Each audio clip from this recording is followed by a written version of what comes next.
Now, once he got on, did he ever reach back to you? Yeah, Jay had me come and do Summer Jam with him one year. I think that was the time when he had that. Me and Pac went in the studio and did a song together. And then them little dudes. Outlaws. Yeah. Outlaws. They came, like, as soon as we got there, they came up to Pac talking about, yo, Lauryn Hill dissed you, Mobb Deep dissed you. Yeah, it's true. Tupac, he really had an issue with Jay-Z. He really didn't like him there. Not at all. I think that if Pac was alive, then it would have been a whole different story. And as much money as Jay-Z has, he still hasn't accomplished what Tupac accomplished before he was at 25 years old. Big Daddy Kane just dropped something about Jay-Z and Tupac that caught everyone off guard. Let's just say the version of the story we've all heard. That's not the whole truth. As many already know, Kane played a big role in giving Jay-Z his first real shot. That's a fact. Jay was opening up shows for Kane, spitting bars in his cruise ciphers, building his name off Kane's platform. But as Jay's fame exploded, Kane's name slowly vanished from the conversation. Now here's where things take a wild turn. Kane's comments tie right into the Tupac story too. While Kane was giving Jay a platform in the East, Pac was over on the West calling out the fakes, putting the industry on blast, and yeah, throwing subliminals at Jay. So the real question is, what exactly is Kane saying? Did Jay-Z borrow more than just influence from Kane and Pac? Did he rise to the top by pushing past them and never looking back? Let's unpack this. Pac is a lyricist. See what I'm saying? It's just that he's not one of those lyrical MCs that spit stuff, but his stuff is, he spit deep lyrics that touch your soul. Back when Jay-Z was still just another hungry MC, Big Daddy Kane took him out on tour during the Chocolate City era, letting him drop raw freestyles while Kane changed outfits backstage.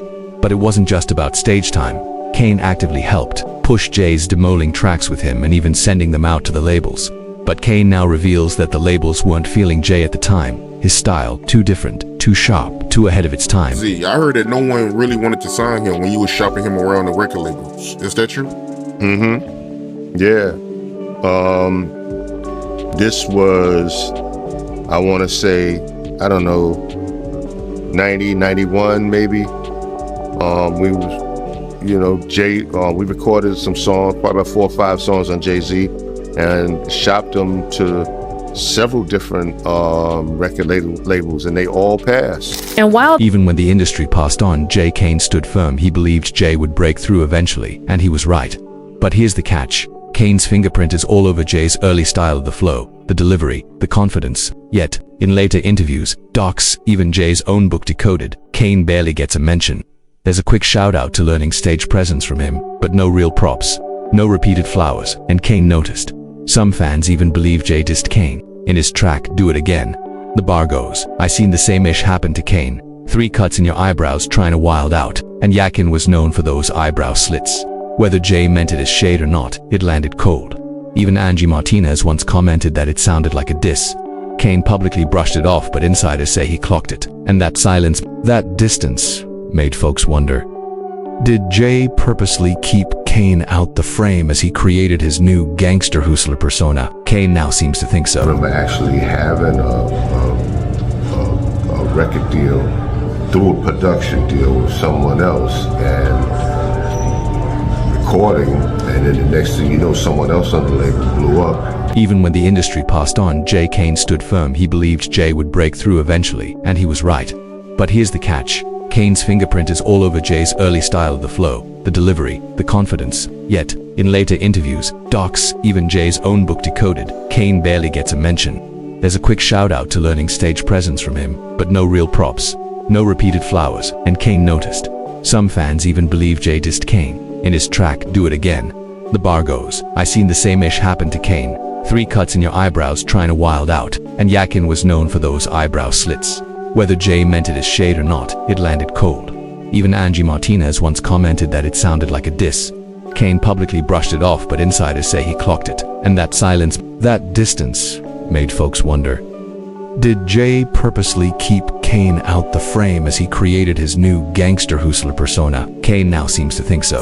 You gotta go back to Brooklyn's Final. I was dead set against it. I was telling Jay, don't do it, don't do it, don't do it. And he was like, why? And I was just like, he's too strong. I said, but before we take over the world, we got to take over the West Coast. Before we take over the West Coast, we got to take over the East Coast. Before we take over the East Coast, we got to take over New York. Before we take over New York, you got to take over Brooklyn. And he owns all that. And I was like, this is not a whack. So I was just like, I was in fear that I was like, yo, you may come off like this little man. You understand? Now Pac and Big. But Kane wasn't the only one being pushed aside. Around the same time, Tupac was stepping into the spotlight, calling out the exact same games Kane is now hinting at. Pac saw how real artistry was being replaced with flash, clout, and control. And one name that started buzzing through all that chaos was Jay-Z. There were always whispers that Jay felt threatened by Pac, not lyrically, but because Pac had that energy, that raw magnetism that couldn't be copied, and once things popped off, it got ugly. And then what Big did, which I was like, that's why Pac was on Jay, because of Brooklyn's finest. If they have twins, you probably have two Pacs. Get it? Two Pacs. And Jay's on the record with him. So now he's like, you, ain't no like me, Jay-Z. Then he start bombing on Jay. So after Pac and Biggie started off as allies. But things turned dark in '94 after Pac was shot at Quad Studios. Pac always believed Big and Diddy had some kind of inside knowledge, but never warned him that betrayal haunted him. Biggie, on the other hand, always denied knowing anything about it. It's funny because before he performed the record, he was like, yo, no disrespect to the dead, but you just can't say whatever to me. Oh, so he actually performed it after Pac passed. Yeah, we was at the Apollo. It was, I will say this, if you can find anybody who was at that show and the Apollo was packed, they will tell you that it was absolutely crazy, the things he was saying. I was like, Lord Jesus. Like when you know when you hear something, it's one thing, but then when you hear it performed, it's like, jeez. It was super tough. But why? After the Quad shooting, Pac and Biggie went from cool to enemies. Fast, Biggie dropped Who Shot YN, which many saw as a direct provocation. And just before that, Jay-Z dropped Brooklyn's Finest with bigger collab that lit a fuse. Irv Gotti, who was working closely with Jay at the time, said he told Jay not to put Big on the track. The East versus West beef was spiraling out of control, and Gotti knew it could backfire. But Jay ignored the advice and dropped it anyway. That move only poured gasoline on the fire. In that track, Biggie took veiled shots at Pac, calling him his son and referencing the Faith Evans rumors. Story was that Jay was going to try to perform in Vegas, but Pac was in Vegas, and him and his dudes now, and they wasn't going to let Jay-Z come out the hotel. They found out where Jay was at, and Jay wasn't going to come out the hotel. He was going to miss that performance or whatever like that. Do that concert, and Jay was scared of them all. Jay wasn't coming out that hotel until he got clearance. Now a lot of. After that, Pac went all in, calling out Jay-Z by name on tracks like Bomb First, My Second Reply, and F*** Friend*. Fans thought Jay would return fire, but that diss never came because Pac was gone. He was gunned down just weeks later in a Vegas drive-by, but here's the part most people never heard. Jay did record a response track. It was called Scathing, and reportedly it was brutal, but he held it back, didn't release it out of respect or maybe fear of backlash. What's even crazier, after Pac died, Jay performed it live at the Apollo, according to DJ Clark Kent. It was cold-blooded. Jay had something to prove, a chip on his shoulder, and in that moment, he let it out for better or worse. Build them shoes though. You feel you came in and you know what I'm saying? So we definitely give thanks for you. You know what I'm saying? Because you definitely, came in and I just know how much Big like really looked up to Jay. You know what I'm saying? They looked up to each other.